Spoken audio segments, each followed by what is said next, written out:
sta liberando il palco. Vogliamo fare un cordiale saluto, educato, elegante, da questo prato a Luigi Di Maio, a Matteo Renzi, al Presidente Conte.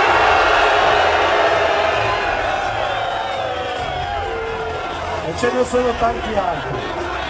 Non permetteremo che si voti questo sistema e lo faremo insieme a tutti, a ciascuna dei militanti che giorno dopo giorno stanno spendendosi in lungo e in largo per far comprendere alle persone che cosa è un sistema e che cos'è invece un popolo.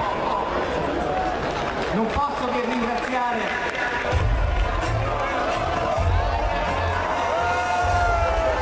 sono portato un po' di amici, salutiamoli questi amici. E siccome fermi là, fermi. E siccome quando si va a fare le scampagnate si porta sempre la copertina, eccovi la copertina. Se vi abbassate un po' qua davanti ragazzi. Grazie, eccola. Noi siamo pronti per l'autonomia. Abbiamo rispettato la Costituzione, il progetto l'ho scritto un gruppo autorevole di costituzionalisti e docenti della Repubblica Italiana che insegnano nelle nostre università. Ringrazio Matteo Salvini perché ci ha sempre seguito.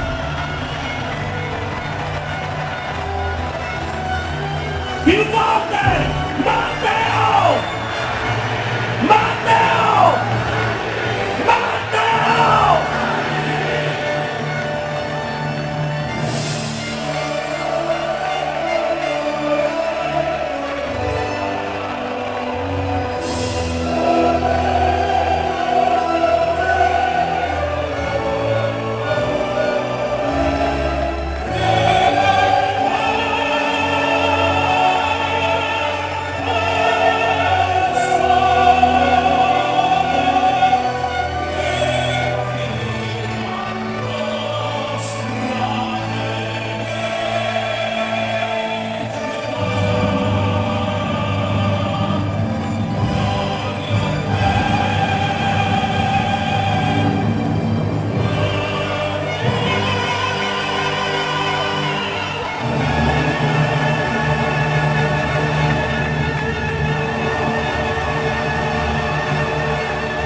La più eroica delle virtù, la pazienza.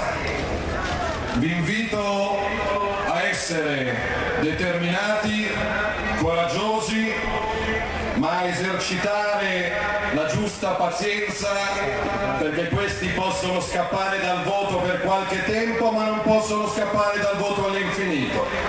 E quindi li dobbiamo aspettare, perché poi toccherà a noi.